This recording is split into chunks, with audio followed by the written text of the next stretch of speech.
Our next speaker is Martine Rothblatt. So Martine, what do I say? Is such an amazing person, okay? On paper, all right, she was the CEO of Sirius XM, which is great, right? She is the founder and CEO of United Therapeutics, doing amazing things. I mean, crazy amazing things. Manufacturing human organs, stuff that's basically science fiction. And she's into a bunch of stuff that I would call science fiction that certain people think is coming very soon with our lifetimes. And that's simply amazing. And okay, so, I introduce everybody. What does it matter to me is how supportive they are of us, right? And Martine is great. She posts all over our Google Plus page, if anyone still uses Google Plus. Amazing pictures of all her Teslas. She's got like 5 all around the country. And she posts pictures of her Roadster and of her Model S. And so she's just a great community member. And as a speaker, I mean, this is a big speaker for us, really. Many don't have the time. They just sort of, they do their talk and they have to leave, and I appreciate their time. Martine is here with her family and enjoying the entire event with us and just being part of the community, and she enjoys being part of the community, and that's simply amazing. So everyone, please welcome Martine Rothblatt. Thanks, Doug. I am a little bit nervous in front of this group. One of the things I say at my company, which is not very politically correct, is that all of the smartest employees are the ones with Teslas.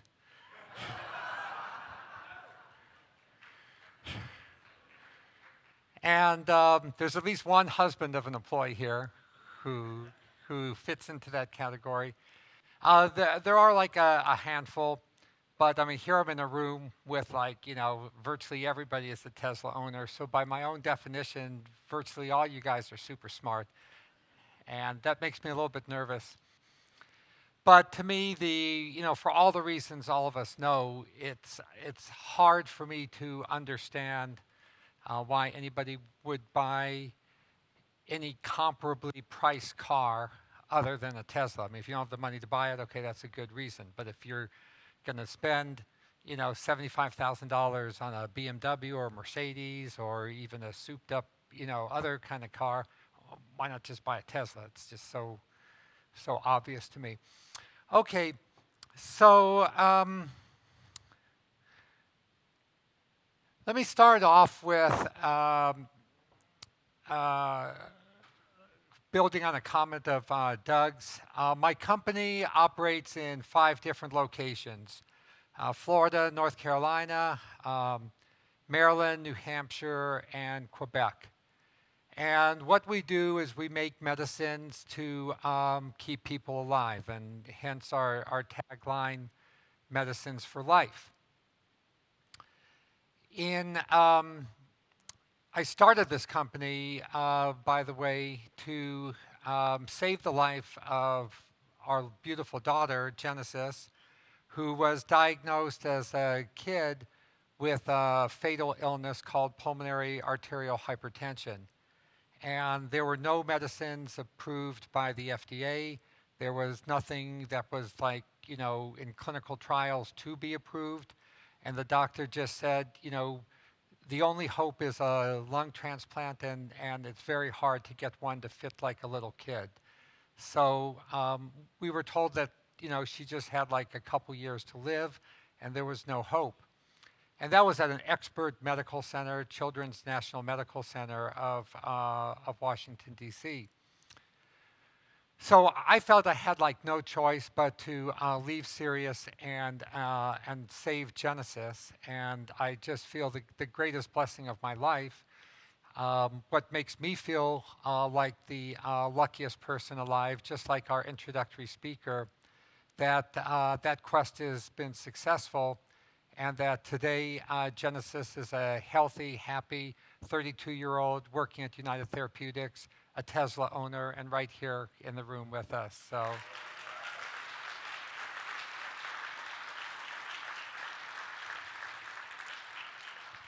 So that makes me definitely the luckiest person alive. But it was no easy feat to develop a medicine for a condition that every single cardiologist thought was impossible to treat.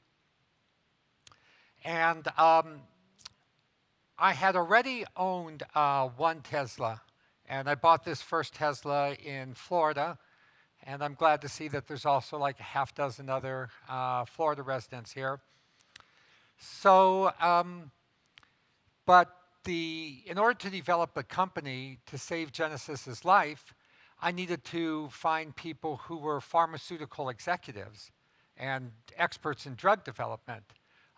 Myself, I was an expert in satellite communications, but you don't need to have any biology background to run Sirius XM. So I had to like acquire all of that expertise. And I found most of it was centered in two places. There's a part of North Carolina called Research Triangle Park, and it's named that because of what the name says. It's an epicenter of pharmaceutical and biotechnology expertise. And then there's another center of the people that I needed that were in Maryland, right by the National Institute of Health, and that's another area where there's a huge epicenter of biotechnology expertise. So while I was living in Florida, I had to open up these offices in North Carolina and Maryland and ultimately elsewhere.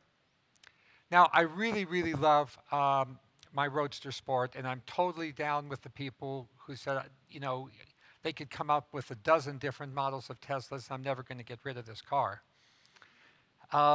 It's always had room to carry anything I needed to have carry. Here it's carrying our dog Almond. And, you know, people see me get out of it. I'm over 6 feet tall, perfectly comfortable. You can slip right in, slip right out. It's no big deal. My dogs are very understanding, though, that I can't carry them all at the same time. So when one of them wants to ride, one gets out, and then the other one gets its chance to ride.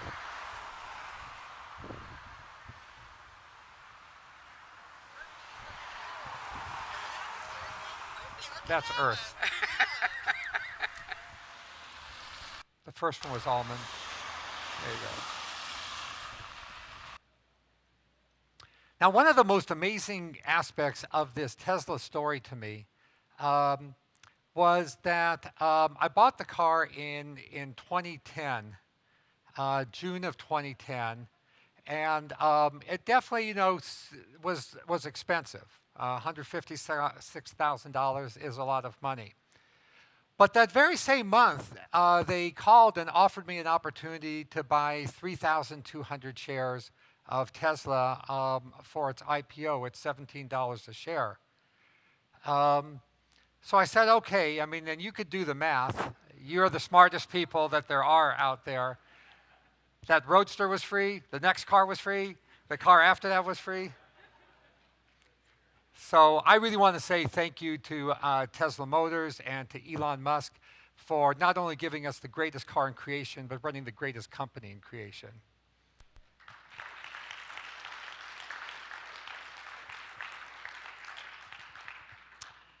Of course, my wife wants her own Tesla, so this is our Model S, and we ride up and down Florida quite a bit. The new Superchargers have been popping up like grass growing in spring all over Florida. My favorite one is the St. Augustine Supercharger because it's right by the biggest outlet mall in Florida with over 300 stores. So whatever is your favorite name brand, you can find it right there. Now, I'm exceedingly in sync with the pre-luncheon speaker. I do believe that global warming is the existential issue of our time. When I grew up, it was like hide under your desk and stuff like that, but I think now it's like global warming. And so I do the absolute best that I can to make sure that all of our Teslas are powered by the sun. This is our house in Florida. 50 kilowatt hours of PV. It supports both of the Teslas and the AC for the house, so the whole house can be net zero. The third Tesla we have is in the company's research and development headquarters in North Carolina. I keep this Tesla parked in the hangar with the company jet because it would waste too much of my time, like driving back and forth. I'm the kind of CEO, and from what I've heard, I think Elon is very much like this. I actually love meeting face to face with all the people who work in the company, the people manufacturing the medicines, the people in the laboratory, the finance people, marketing people, sales people, quality assurance people, every different person. For me, it's just like, it's like an endless summer camp that you get to like hang out and see all the people you like. So I am on the road a lot. I fly the jet from Florida to North Carolina, but when I get out of the jet, I mean, how many of you who own Teslas feel really strange when you get in another kind of car? Exactly. If I'm getting in a car, I want it to be a Tesla. So hence, I had to get another Tesla for North Carolina. And that was the third one. The thing about this picture also brings to mind is, have any of you ever Googled the drag coefficients of automobiles? There's a Google site just on that. Raise your hand if you have. Yeah, it's interesting. I urge all the rest of you to do it. It lists the drag coefficient of every single car currently in production in America. The two lowest, Model S and Model X. I mean, that's astonishing. That didn't happen by accident. Okay, and this is going to be relevant to the back end of the story I'm going to tell you in a minute. Didn't happen by accident. Didn't happen just because Elon Musk wanted the car to be very cool. It happened because he, myself, and most Tesla owners, the reason we know we're so right is because physics is our religion. That's what we follow. That's what we believe. And if you want a car of whatever energy capability to go as far as possible, and because of like the prevailing public's chargeophobia, that's going to be like especially on our backs, right? So you want to reduce drag to the greatest extent possible so you can get more range. And that lesson's going to come back in a little bit. The Tesla's drag coefficient is really just as good as that Gulfstream's. Now, as I really try to do my best to lead by example, that Tesla is also powered by PV, always powered by PV. It does not need that much PV because that's 5 megawatts of power. That PV powers our 300-person medicine research and development and drug production offices in North Carolina. It's the largest private PV field in the state of North Carolina. So the Model S just needs a teeny tiny bit of that. Thank you. The next fourth Tesla is in our company's financial headquarters in Maryland, and that's my lovely daughter, Genesis. Without Genesis, we wouldn't have had this amazing company, United Therapeutics, so I thought at minimum she deserved her own Tesla. And I will say it's actually my favorite color, although it's discontinued, this beautiful cocoa color. I also have a Tesla in Maryland because I'm going to land in the plane there, and she's off wherever she's off, so I need to be driving my own Tesla there. This Tesla's named after our leading medicine called Tyvaso, which was a medicine that, again, everybody thought was impossible to make. They said that there was no way that you could treat this condition via inhalation. We proved that it could, and there's thousands of patients today who are alive because of it. But sometimes when I'm driving down in Georgetown, down Wisconsin Avenue in Georgetown, Washington, D.C., where there's lots of doctor's offices, I get somebody coming up beside me, like in a BMW or Mercedes, and rolling, saying, roll down the window. So I do it, and it's always a doctor. And the doctor says, I know who you are from your license plate. And sometimes they say, I'm helping you pay for that car. I just give them a big thumbs up.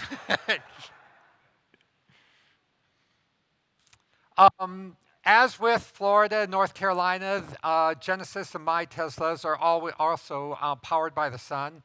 These buildings that you see here are all our United Therapeutics campus in Silver Spring, Maryland. And you can see the tops of all the buildings are covered with hundreds of kilowatts of PV. So again, not only does it power, to best of my knowledge, I think we're the only company that produces medicines powered by the sun. And so the cars are just a little bit of an addition to that. Now I'm going to show you one of the cool things we do in that campus I just showed you. What we do is lungs that are donated for transplantation by people, but are deemed by surgeons to be not good enough to be transplanted. Perhaps they had a cut in them or they were filled with fluid, are sent to our facility, that solar-powered facility you saw there in the picture, and we put them under a glass dome, which is like an artificial body. And over the course of several hours, we take the damaged lung and we bring it back to perfectly good health. We then have this high-speed data network where we send out the images of this now restored lung to doctors throughout the country on the United Network for Organ Sharing Network. Half the time, these lungs are viewed by doctors to be perfectly good for transplantation. And then we fly them back out to doctors. So these are lungs that within the course of a few hours, the doctor said, I didn't want that lung, which means one more person is going to die on the lung transplant list. And now half the time, the doctors are saying, we'll take that lung because you flew it to Silver Spring, you repaired it, and you'll fly it back to us. And so far, over 500 lives have been saved with our repaired lungs.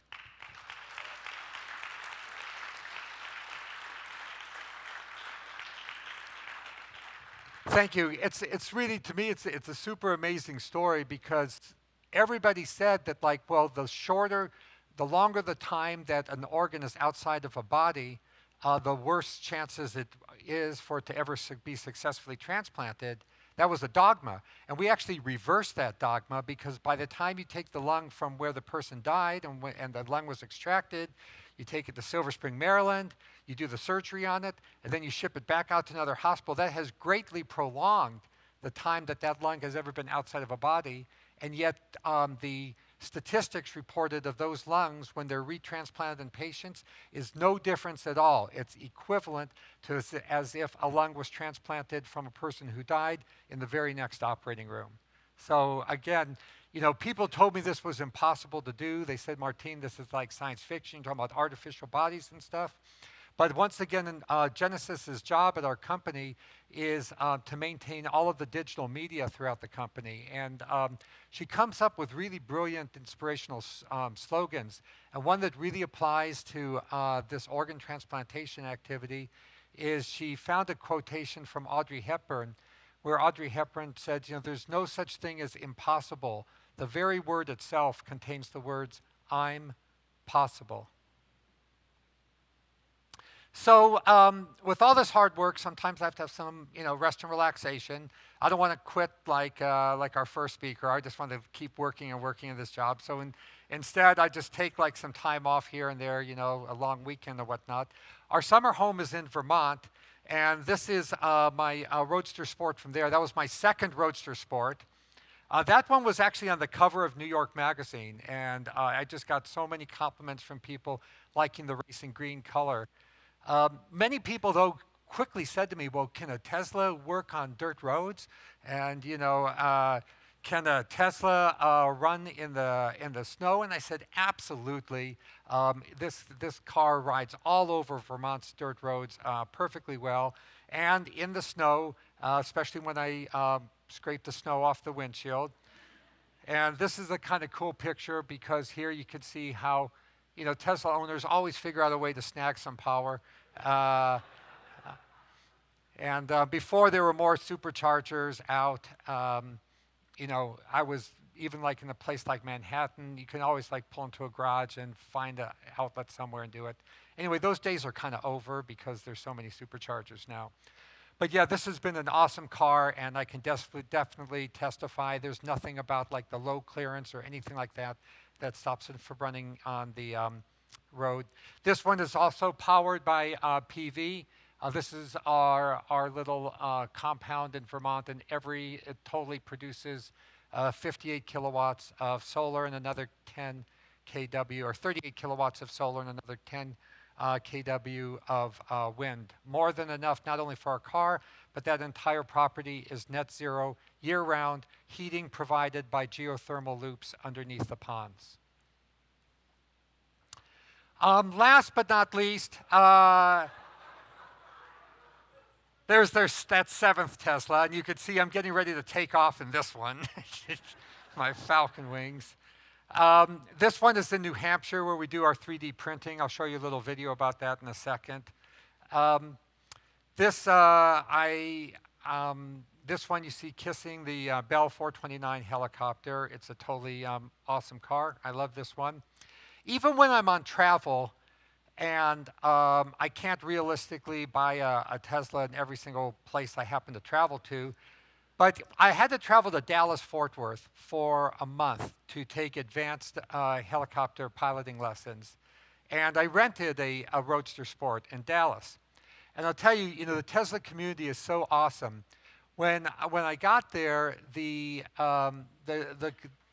car came with the Roadster Sport type of charger, which of course does not interface with the 1720, 1773, all these other ones.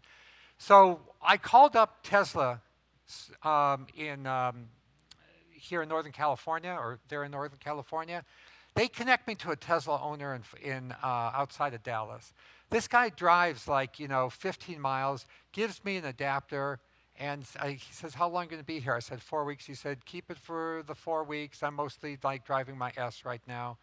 And he said, "When you're done, give me a call and I'll come and pick it up." I mean, what other automobile in history have people ever done stuff like that for? Yeah. I can't remember the guy's name, but if he ever sees this video, he'll know who he is. I tried to give him a gift or something. He was like, no, all cool, supporting the cause. So you probably wonder why I've got so many pictures of me with Teslas and helicopters. Well, one, I think it's a cool shot always. I love Teslas, and you can see from all of my PV stuff, I love green power. I also love flying helicopters, but it really, really bothers me that they consume a lot of gas, okay? And so it bothers me, and it got me thinking, why is it necessary for me to kind of feel bad about my love of flying helicopters because they consume hundreds of pounds of gas on every flight?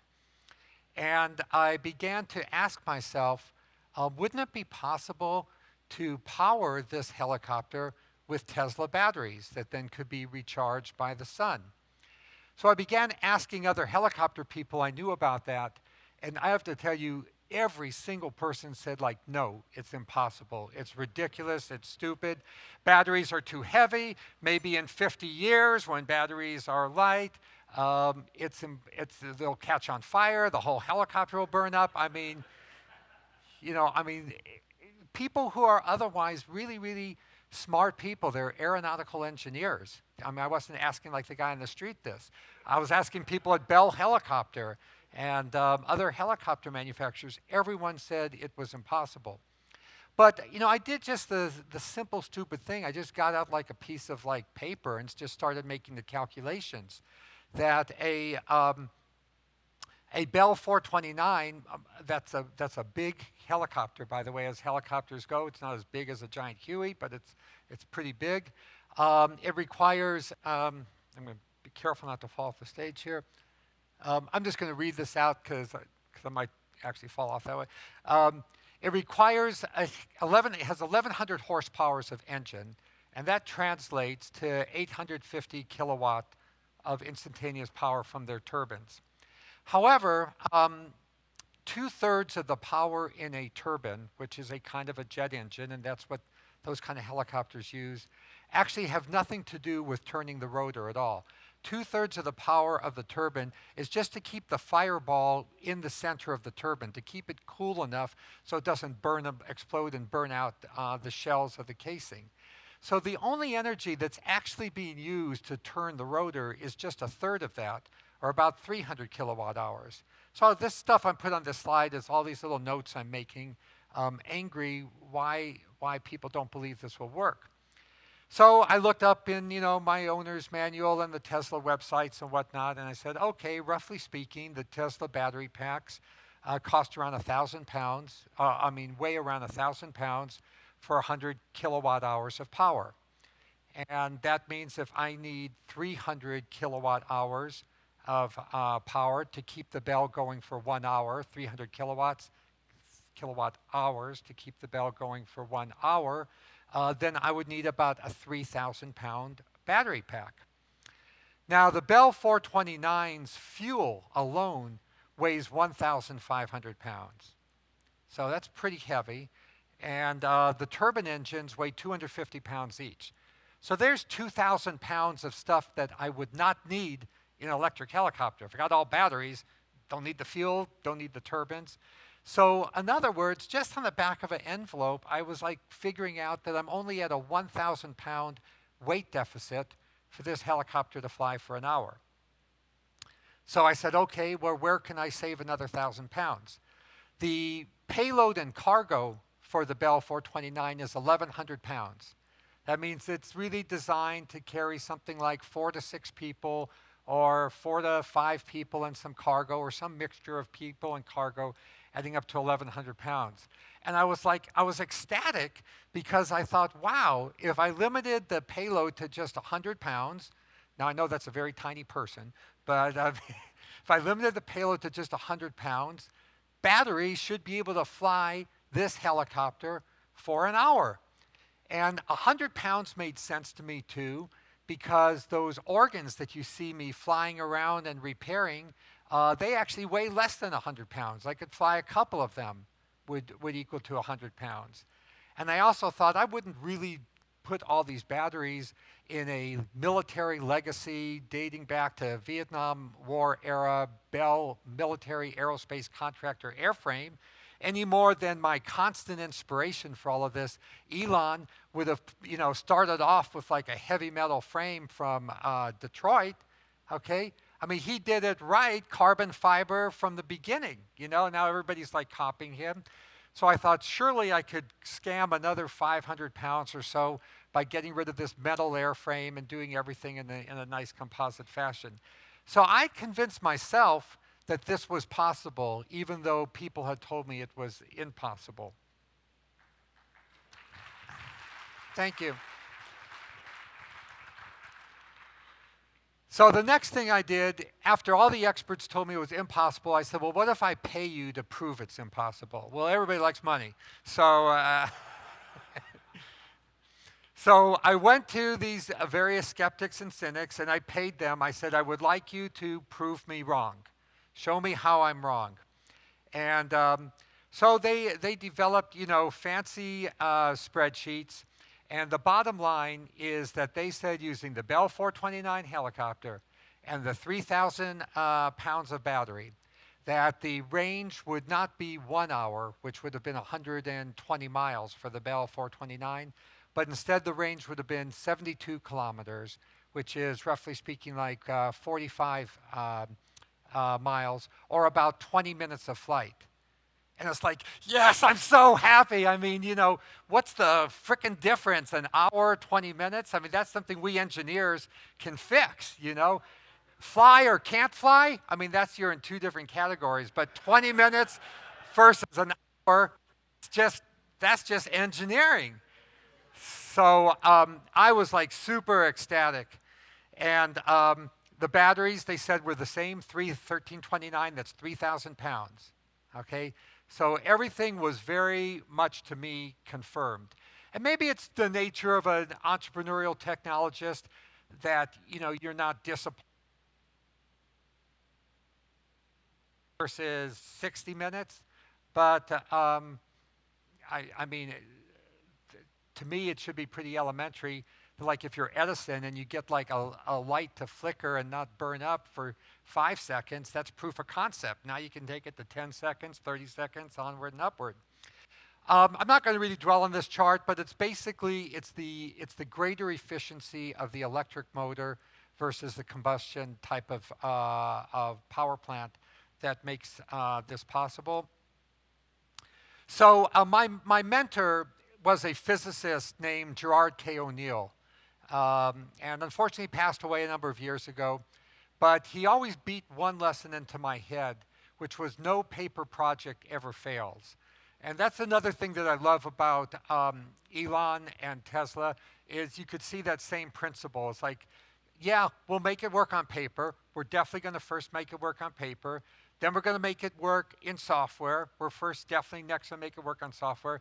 But then we're going to build the freaking thing and make sure that it works in real life. And we'll keep improving it. So I decided to put my theory to practice that batteries, lithium-ion batteries, could in fact, just like are in the Tesla, could in fact lift a person-carrying helicopter. I chose this Robinson 44 because as much as I do like to experiment, I could not bring myself to tear apart an $8 million Bell 429. This helicopter only cost me $400,000, so I said, okay, we'll tear it. If it works in that one, we'll get it up there. So my team tore out the guts of a Robinson R-44 helicopter. It's actually, I think, the largest selling helicopter in the world, made right in Southern California, and not really far from the Tesla plant, in fact. And we inserted our batteries and our electronics and our e-powertrain. This simplified block diagram will really show you the magic of why we have now had last month a successful ground test where we powered the helicopter up to 70% over at John Wayne Airport in our hangar over at John Wayne Airport in Orange County. At 70%, the helicopter got light on its skids, which means it's like skipping around like that. That's very analogous to just what happens in a helicopter when you pull the collective up to 70% torque.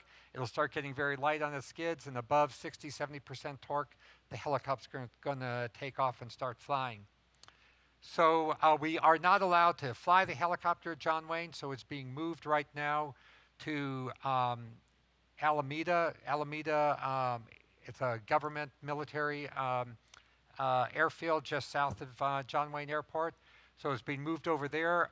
Flight tests will be next month, but at 70% when it's light on the skids, I can say with like almost 100% confidence that it will be flying at 100% power.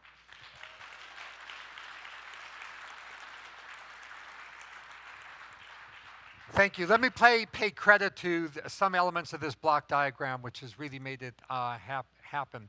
By the way, to show you again another Tesla inspiration for me, I would have thought that, like, you know, if I was a company like Robinson Helicopters that sells like literally thousands of helicopters, and somebody came and said to them, as I did, hey, I'm going to kind of help you make like a Tesla helicopter. Wouldn't that be cool? I mean, wouldn't there be like a huge new market for you? Would you like to contribute? Maybe like give us one of the old trade-in helicopters? We don't want to have anything to do with this. And they gave us zero assistance, no documents, no drawings, no nothing. Refused to let us use their name, just nothing, you know. And it's just instructive. I mean, how many of you saw the movie Who Killed the Electric Car? Yeah. I mean, is it the same old, stuff all over again? So in any event, I want to pay credit, first of all, on the Reinhardt Motion Systems has given us an excellent and highly efficient, dependable inverter. This was really a key piece. We were not able to get any batteries from Tesla. They asked, the other engineers asked me on the team, they said, Martine, maybe you can ask Tesla for batteries. And I said, I only know the people in the service department. Now I know like the Tesla Motors Club people, so that's pretty cool. So we got them from this, how many are familiar with the motorcycle, the Brammo motorcycles? Yeah, some awesome batteries that they make. So we use the Brammo batteries. They're just about the same energy density as the Tesla batteries. And then this was the final and most challenging engineering piece was the Yasa electric motor. I don't want to get like too geeked out with everybody here, but the electric motor, so first this is the normal engine in that helicopter. I mean, it's huge. It's literally this big. I mean, it would feel like a Maytag washing machine box. Here is what it was replaced with. And it's mostly just that box, actually. There's the actual motor right there. It literally like would fit. You could hold it in your hand. It's a Yasa electric motor. The challenge for us is to have an electric motor that has the performance that we need, but at a relatively low RPM, because ultimately we have to couple all of this to the main rotor. And Yasa was able to deliver for us better than any other electric motor out there.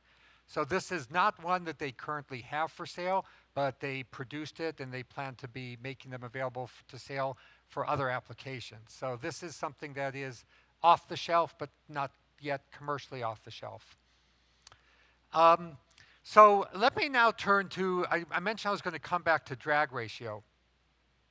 So in parallel with this testing program with the Robinson and John Wayne and Alameda, Los Alamitos, in parallel with that, I was maintaining a engineering program to get up to what I really felt was the mission I wanted, which was not the 20 minutes that the skeptics said I could do after being paid to prove me wrong, or the 1 hour, which was just my back of the envelope calculation.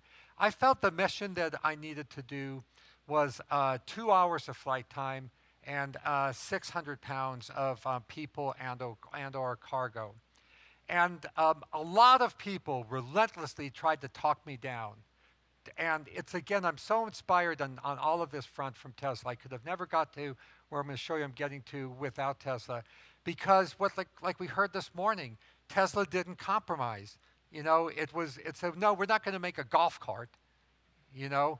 I remember when they gave out the X Prize for the electric car, the Progressive Insurance X Prize, and it was the only time I really sent an email to Elon, and he was very nice to answer it.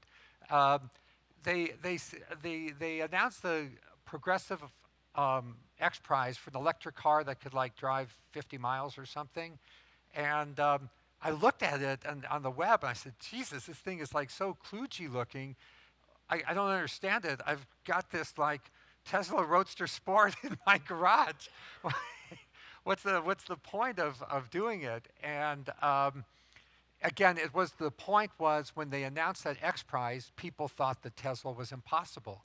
You only give X prizes for things that people think are like impossible, like landing on the moon, you know, or going to orbit twice within a week. But Tesla proves that impossible just means I'm possible.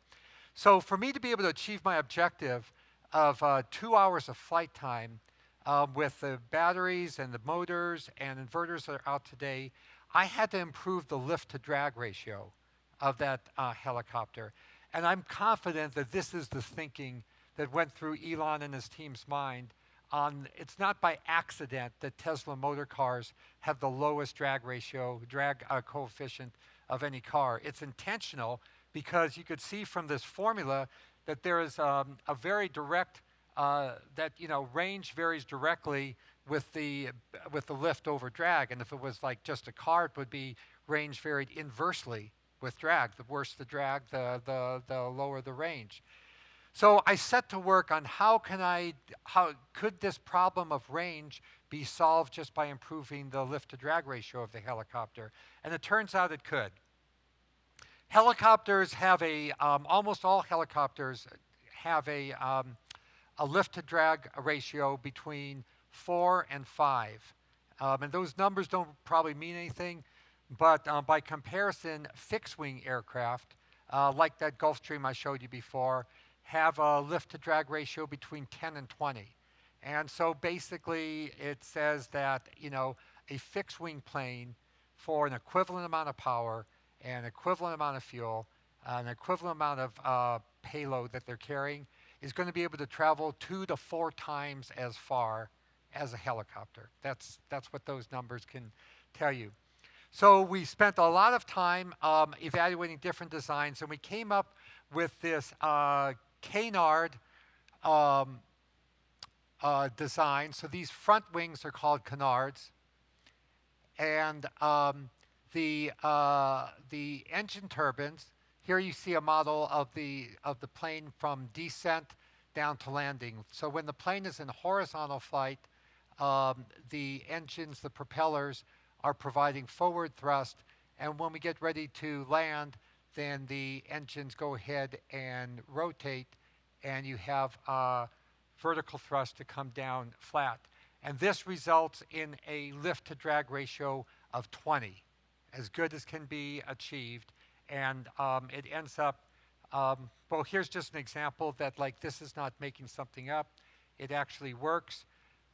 Most of you are probably aware of the Osprey V-22 helicopter that works on this same principle for the Marine Corps. Here is a NASA program called Grease Lightning. It's, under computer control, it is not a problem for a helicopter. It's not going to fall out of the ground while the rotors are rotating downward, tilting downward or tilting upward. And here you see it's now coming in for a landing. The rotors are tilting back upward, and successful landing. So we're doing the exact same thing, but just with a more aerodynamic design.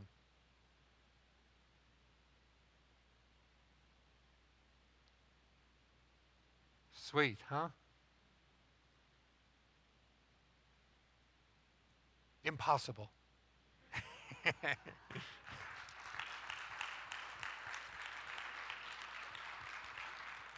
So by both theory and practice, I'm entirely confident that by 2020, I'll be able to fly for over 2 hours with 600 people and payloads. Here you see highlighted the range for 2020, 463 kilometers. That's roughly speaking like 300 miles, 250 miles or so. The batteries are actually with that very good lift to drag ratio, and banking on every year the energy density efficiency of batteries has increased 8% a year. So if you just clock that 8% up through to 2020, we'll have the batteries down to 1,500 pounds or so, a little bit more than 1,500 pounds, about 2,000 pounds, so a third less battery weight actually. And then finally in the range equation, with a lift to drag ratio of 20, we're able to hit 600 pounds. I call this aircraft the GOPAT, grid charged, optionally piloted, which means autonomous capable, powered lift aircraft for transplantation. And you can see there that there's room for actually 2 pilots side by side, 3 organs being transported, which are easily accessible. The batteries go in the back here so that they help support this wing structure, and the batteries also go with the canard wing structure. I should mention a word or two on this autonomous capable. A lot of people don't know that you can drive a car with your hands off in autopilot mode. We all know it, but a lot of people don't know it. And my wife, when I do it, I get such a kick out of it. I always put my hands up, and she says, "Put your hands back down." So I do that, but I just love it. Well, if it could be done on the road, I want to tell you, it's like 100 times easier to do it in the air. There's no unpredictable people all over the place. And in fact, the entire air traffic control system is built on a network of what are called instrument flight rules, and there's specific routes that air traffic controllers put planes on during cloudy conditions and when you can't see the ground. In some pioneering areas, such as the New England area around Boston, there are what are called low-level IFR routes, where even though if it's totally fogged in and you can't see anything, the computers on board the Dartmouth Hitchcock hospital helicopters can be programmed to follow a precise route that gets them from hospital to hospital to hospital, even if you can't see. Some of you may be aware of a helicopter called the Cayman helicopter. It operates in Afghanistan completely autonomously. If there's a place that's looking really dangerous, a lot of bad guys there, you can load up a lot of logistics and supplies on these Cayman helicopters. They'll take off by themselves. They'll fly a couple 100 miles and set down with all of the supplies. No people on board whatsoever. If any of you are pilots, you're all very well aware of autopilot systems. Even in my own relatively simple helicopter, from the moment I take off the ground, I could put it on autopilot and it will fly up to altitude, it'll follow a course, it'll come into a lineup with a runway and come all the way down and hover 50 feet above the runway all the way without me ever touching another control on it. So to the idea that by 2020 we can have autonomous, capable, or optionally piloted electric helicopters, I think is no big leap. Grid charge, that just means that I really want all of these powered by EV. Here's a close-up of the type of things we carry around in these electric helicopters. Hearts, lungs, livers. We keep all of these alive hours longer than were possible before. We also keep all of these organs at room temperature. Turned out that the results from transplantation are much better if instead of taking an organ out of somebody and putting them in an ice box where it's chilled all the way down, transporting it and then warming it up again and put it in the body, if you keep it at room temperature all the time, then the blood vessels don't all constrict and expand and you don't get things like reperfusion injury. So those are what we'll be carrying in that helicopter. We've already partnered with the Mayo Clinic, one of the world's leaders in organ transplantation. So the Mayo Clinic in Jacksonville, Florida, Rochester, Minnesota, Scottsdale, Arizona, are partners for moving these organs all around by the helicopters. DARPA has come to also partner us. DARPA has a vision called Organs on Demand. A soldier is hurt, damaged, by enemy fire. Okay, bones, they can be set. A lot of things can be stabilized. How about their liver has been blown up? Are we going to put them on the liver wait list? Well, that's not going to work out very well. Instead, by us getting into manufacturing organs continuously, we can always have an organ available, even in a battlefield scenario, when one is needed. So our vision is moving forward with organs on demand.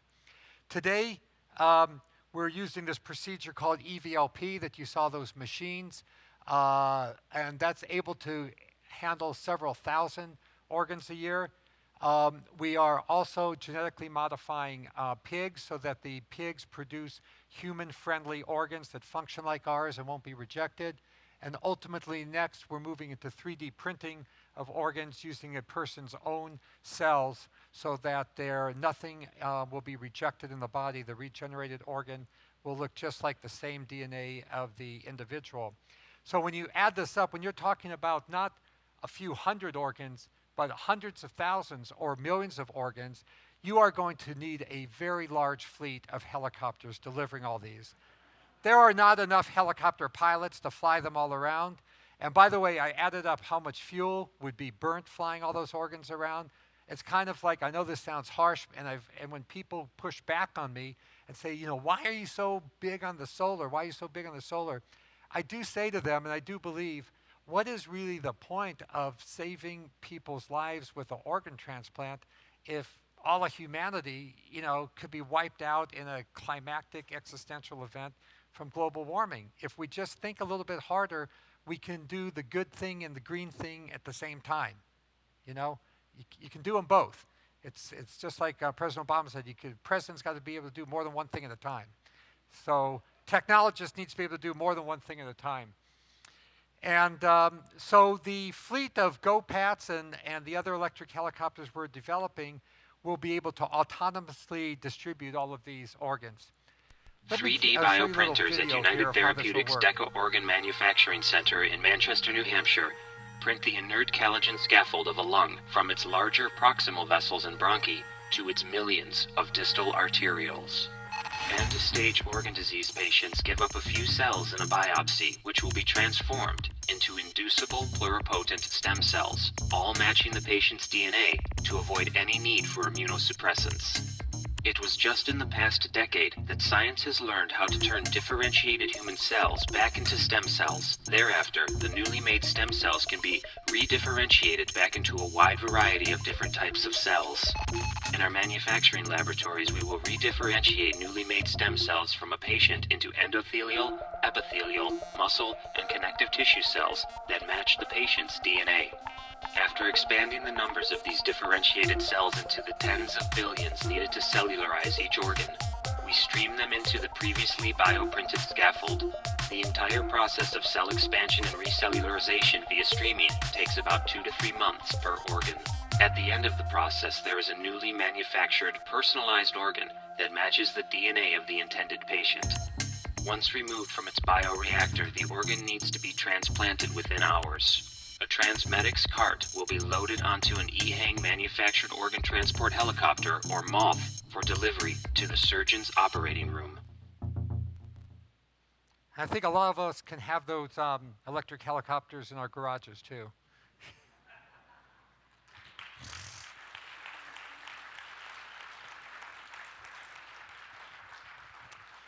So this is my last slide.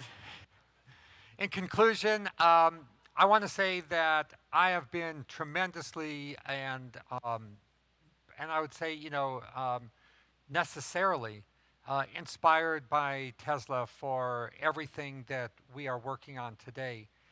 The fact that everybody believed the electric car that could be a super cool, truly space-age car was impossible. I mean, I didn't feel that way. I don't think any of you felt that way, but we all know that like 99% of America felt that way.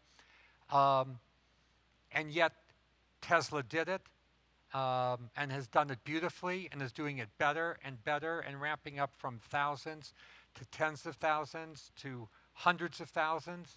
And with the Model 3, there will be millions.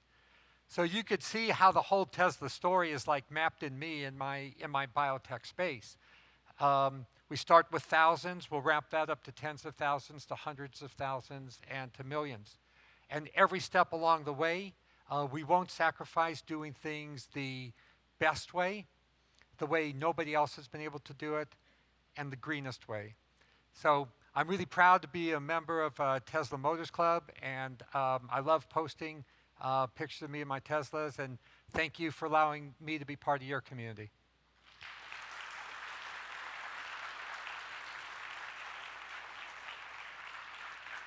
Oh, wow. Thank you. Thank you very much. Thank you.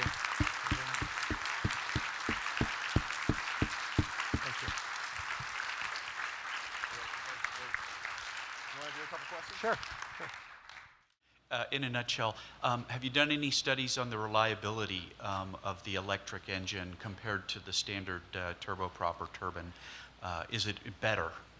Yeah, it's funny that you say that. We have not done those studies yet. I'm pretty much at the proof of concept and building the first article. Then we move more into the reliability. But intrinsically, I am solidly a believer on the superior reliability of electric motors over combustion engines, for sure, reciprocating engines, and even over turbines. Just in the hallway, one of my friends who's attending the conference, he was telling me how, he's got 1,000 miles on his electric skateboard, and it's like new, okay? But if you had some kind of a little gas engine powered skateboard, after 1,000 hours, it would look really bad. And all of us have the experience. I'm 6 years out on my Roadster 2.0. I've never had a problem of anything with the engines. The battery performance is exactly the number of hours I get after charge is just where it was 6 years ago. But of course, we'll have to prove this and we'll demonstrate it. And one thing I kind of forgot to say is that safety is something that, as a pharmaceutical company, we go to extraordinary lengths to establish. And so the safety of these helicopters will spare no effort in ensuring that that's achieved. Thank you. Sure thing. Let's thank Martine one more time. Thank you. Thank you. Thank you very much. My pleasure.